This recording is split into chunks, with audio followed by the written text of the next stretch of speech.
হ্যাঁ বন্ধু, তনিতা রান্নাঘরে স্বাগত জানিয়ে শুরু করছি আজকের রেসিপি মানে সেরকম কোনো তরকারি না, মোগলাই পরোটা করব। তার জন্য আমি এই মোগলাই পরোটার সঙ্গে তো আলুর তরকারি লাগে, তো আলুর তরকারিটাকে আগে বানিয়ে নেবো।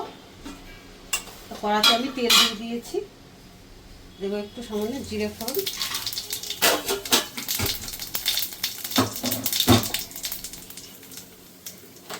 এবার দেবো আমি পেঁয়াজ।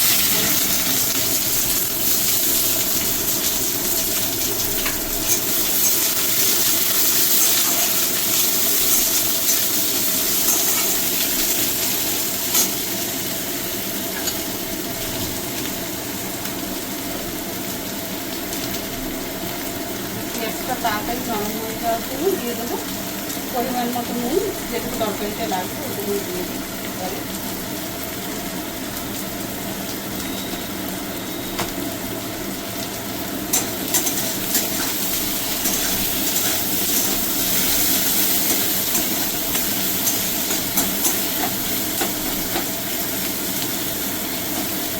হালকা একটু পেঁয়াজটাকে আমি ভেজে নেব। বন্ধু, পেঁয়াজটা ভালো করে ভাজা হয়ে যাচ্ছে, এবার দিয়ে দেবো টমেটোটা।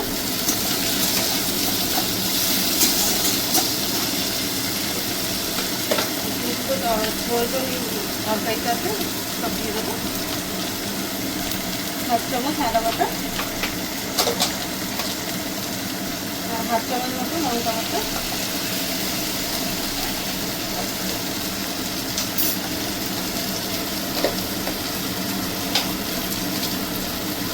সামান্য একটু রসুন বাটা।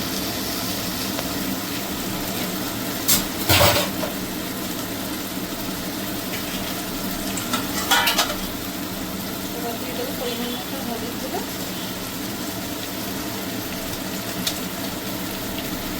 সামান্য একটু লাল লঙ্কা গুঁড়ো।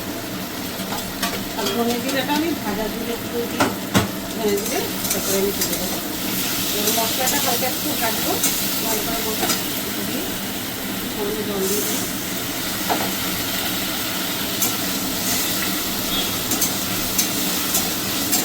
মশলাটা একটু ভালো করে আমি একটু ভেজে নেবো।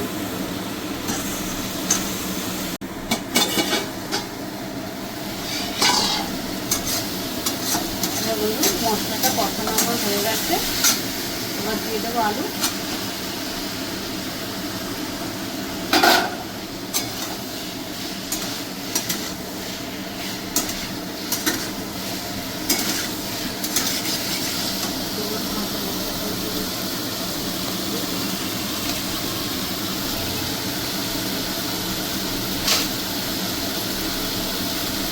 ভাজা ধনে জিরে গুঁড়োটাও দিয়ে দেবো।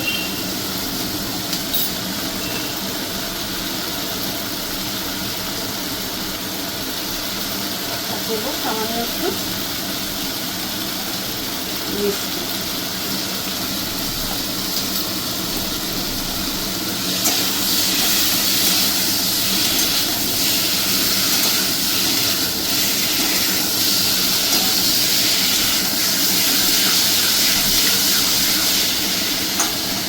সামান্য একটু দেবো জল এটাতে। এটা তো একদম মাখা মাখা হবে, এটা তো কোনো ঝোল ঝোল কিছু হবে না। জাস্ট 2 মিনিট আমি ফুটিয়ে এটাকে নামিয়ে নেব। ভাজা জিরার গুঁড়ো এগুলো সবই দেওয়া হয়ে গেল, নুন মিষ্টি একদম পারফেক্ট। একটু ফুটে গেলে নামিয়ে নেব 2 মিনিটে। বন্ধু, আমার আলুর তরকারিটা হয়ে গেছে, এবার এটাকে আমি নামিয়ে দেবো। গ্যাসটা বন্ধ করে দিলাম।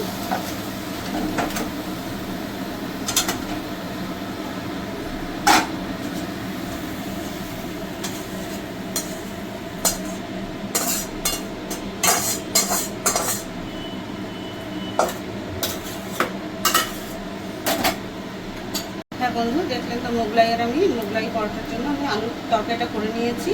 এবার আমি করব চিকেনটা। তেলটা আমি দিয়ে দিয়েছিলাম আগেই, তেল ভালো গরম না হলে পরে হয়।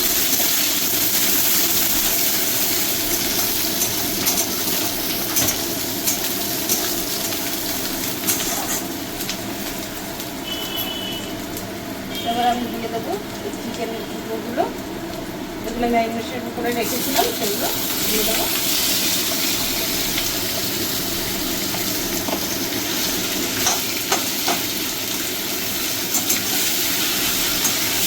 সব কিছু দেওয়া আছে, সব কিছু দিতে হবে না, শুধু নুনটা একটু দেখতে হবে এটাকে। আর ভালো করে আমি চিকেনটাকে ভেজে নেব।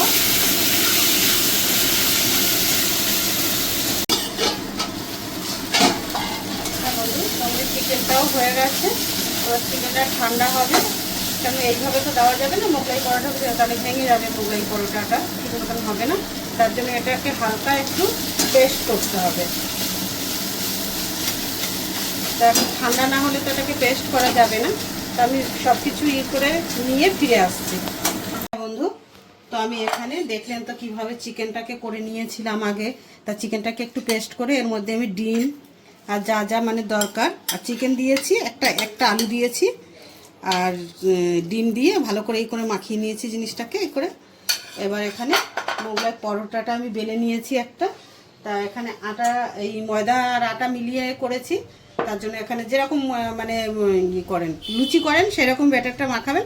শুধু আমি একটু কসুরি মেথির পাতা এটাতে দিয়ে দিয়েছি। এবার এটাকে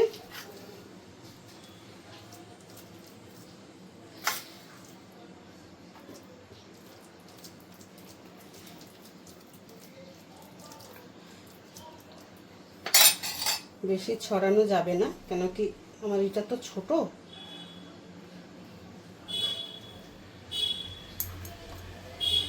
তো এগুলো আমার ছোট ছোটই হবে, খুব একটা বড় আমার ইসে করা যাবে না।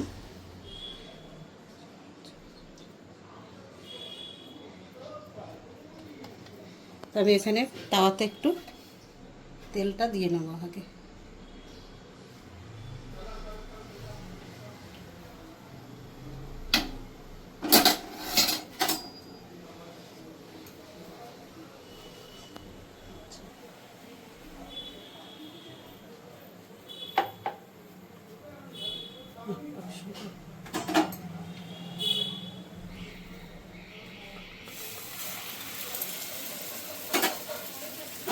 হ্যাঁ বন্ধু, এবার আমি এই পরোটাটাকে ভালো করে একটু ভেজে নেব।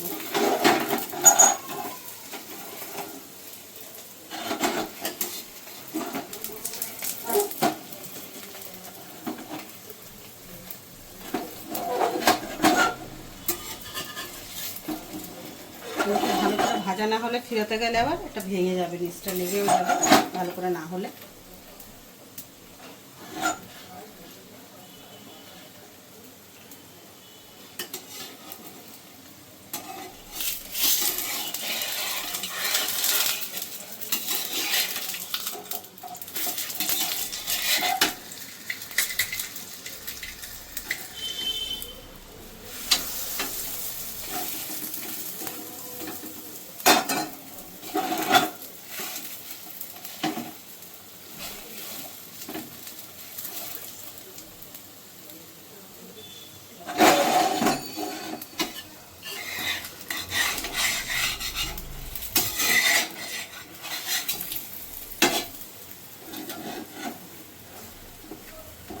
বন্ধু গ্যাসটা কম করে তারপরে একটু ভালো করে ভেজে নেবেন, এইভাবে চেপে চেপে। কারণ ভিতরে তো ডিম দেওয়া আছে, ভালো করে ভাজা না হলে তো ডিমটা কাঁচাই থাকতে পারে।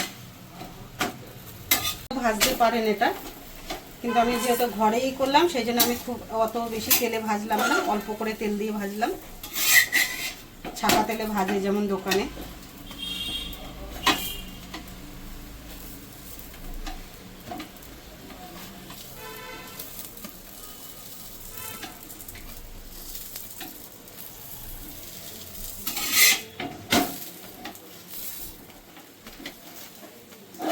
আমার মোগলাই পরোটাটা এটা আমার হয়ে গেছে। এবার এটাকে নামিয়ে দেবো। নামিয়ে আপনাদেরকে আমি একটু দেখাই কেটে।